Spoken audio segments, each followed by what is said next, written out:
आज हम पढ़ेंगे कक्षा 5 का विषय हिंदी व्याकरण पाठ 7। पाठ का नाम है सर्वनाम। तो आज हम पाठ 7 में सर्वनाम के बारे में पढ़ेंगे कि सर्वनाम क्या होता है। जो शब्द संज्ञा के स्थान पर प्रयोग किए जाते हैं वे सर्वनाम कहलाते हैं, जैसे वह, यह, मैं, तुम्हारा, हमारा, इसे, विषय इत्यादि। तो चलिए हम सर्वनाम आज पाठ को पढ़ते हैं।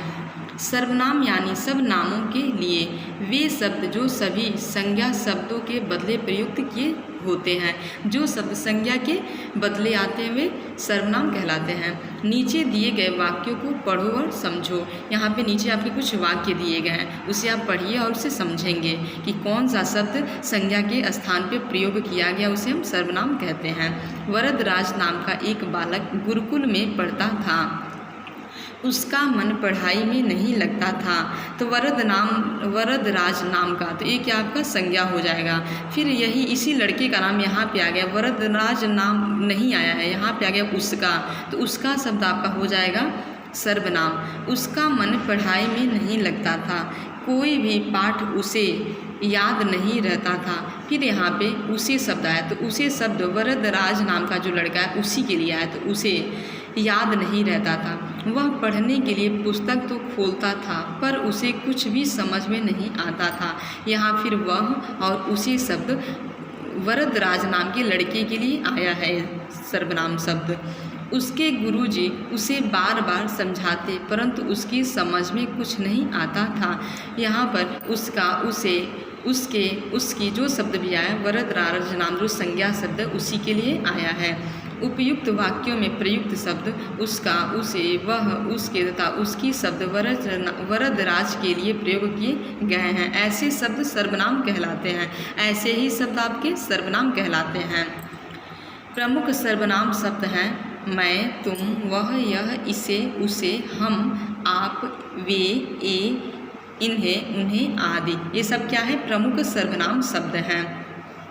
इनके प्रयोग से संज्ञा शब्द को बार बार दोहराना नहीं पड़ता। इनसे भाषा सुंदर और प्रभावशाली बन जाता है। ये शब्द यूज करने पे, जो प्रमुख सर्वनाम शब्द हैं यूज करने पे बार बार आप संज्ञा शब्द का प्रयोग नहीं करते हैं। बार बार संज्ञा शब्द को आपको दोहराना नहीं पड़ता है। सर्वनाम के भेद। सर्वनाम के 6 भेद होते हैं। पहला आपका है पुरुषवाचक सर्वनाम। बोलने वाला, सुनने वाला या अन्य व्यक्ति के लिए प्रयोग किए जाने वाले सर्वनाम पुरुषवाचक सर्वनाम कहलाते हैं। इनके 3 भेद हैं। पुरुषवाचक सर्वनाम के 3 भेद हैं। यहाँ पे आप देखिए, पहला उत्तम पुरुष, मध्यम पुरुष और अन्य पुरुष। पुरुषवाचक सर्वनाम के 3 भेद हैं। उत्तम पुरुष, जो व्यक्ति स्वयं अपने बारे में मैं, मेरा, हम, हमारा, मुझको आदि शब्दों का प्रयोग करता है तो ये शब्द पुरुषवाचक सर्वनाम कहलाता है। जैसे मानिए कि हम प्रयोग कर रहे हैं कि मैं चित्र बना रहा हूँ, जैसे आपका यहाँ पे दिया है मैं बहुत तेज़ दौड़ता हूँ, तो ये शब्द आपका उत्तम पुरुष का हो जाएगा। फिर आपका है मध्यम पुरुष, आप, तुम, तू। यहाँ पे आपका दिया है जब व्यक्ति सामने उपस्थित व्यक्ति को संबोधित करने के लिए तुम, तुम्हारा, आप, आपका शब्दों का प्रयोग करते हैं तो ये शब्द मध्यम पुरुषवाचक सर्वनाम कहलाते हैं। जैसे तुम स्कूल जा रही हो, तुम्हारा नाम क्या है, तुम कैसे हो, ये शब्द आपके मध्यम पुरुषवाचक सर्वनाम के मध्यम पुरुष में आते हैं। तीसरा आपका पुरुषवाचक सर्वनाम का है अन्य पुरुष।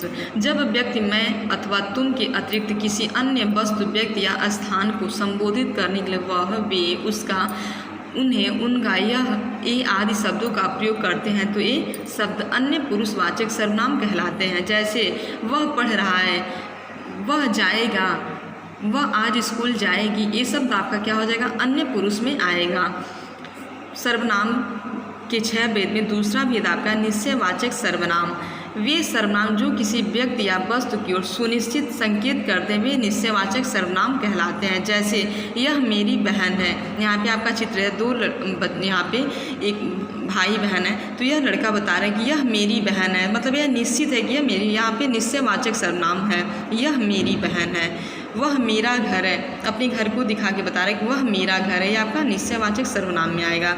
तीसरा है आपका अनिश्चयवाचक सर्वनाम, वे सर्वनाम जो किसी निश्चित व्यक्ति या वस्तु का बोध नहीं कराते वे अनिश्चयवाचक सर्वनाम कहलाते हैं। जैसे पिताजी कोई आपको पुकार रहा है, खीर में कुछ पड़ा है, तो यहाँ पे अनिश्चयवाचक मतलब वो व्यक्ति दिख नहीं रहा है, पिताजी कोई आपको, यहाँ पे कोई और कुछ शब्द आ रहे हैं, आपका अनिश्चयवाचक सर्वनाम शब्द हैं। चौथा आपका प्रश्नवाचक सर्वनाम, जिन सर्वनाम का प्रयोग प्रश्न पूछने के लिए किया जाता है उन्हें प्रश्नवाचक सर्वनाम कहते हैं। जैसे तुम कहाँ गई थी, तुम क्या कर रहे हो, तुम कब आओगे, ये सब आपके प्रश्नवाचक सर्वनाम हैं। तुम कैसी हो, ये सब, यह कौन है, तुम कहाँ गई थी, सारे प्रश्नवाचक सर्वनाम में आते हैं।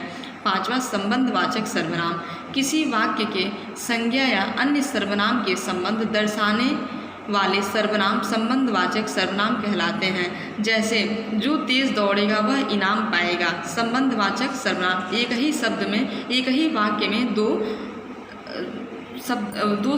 जिसमें संबंध का, यहाँ पे संबंध का बोध कराते हैं वह संबंधवाचक सर्वनाम कराते हैं। जैसे जो और वह, जो तेज दौड़ेगा वह इनाम पाएगा, जैसा करोगे वैसा ही फल पाओगे, तो जैसा और वैसा दोनों संबंध का बोध कराते, तो ये आपके क्या हो जाएंगे, संबंधवाचक सर्वनाम कहलाएंगे।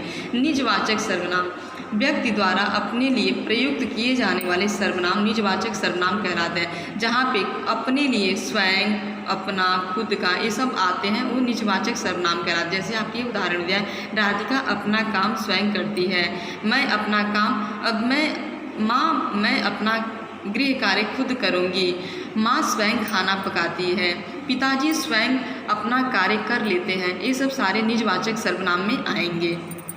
यहाँ पे आपके कुछ दिए हैं, सर्वनाम शब्दों के एक वचन तथा बहुवचन रूप, एक वचन और बहुवचन। सर्वनाम शब्द के मैं का बहुवचन हो जाएगा हम, वह, वे, तुम सब, तुम लोग, यह क्या हो जाएगा बहुवचन ए, उसे, उन्हें, उसका, उनका, इसने, इन्होंने, उसने, उन्होंने, इसे, इन्हें, जिसे, जिन्हें। तो एक वचन सर्वनाम का बहुवचन सर्वनाम शब्द है, तो आप इसे याद करेंगे। आज आपकी क्लास यहीं ओवर हो रही है। Thank you.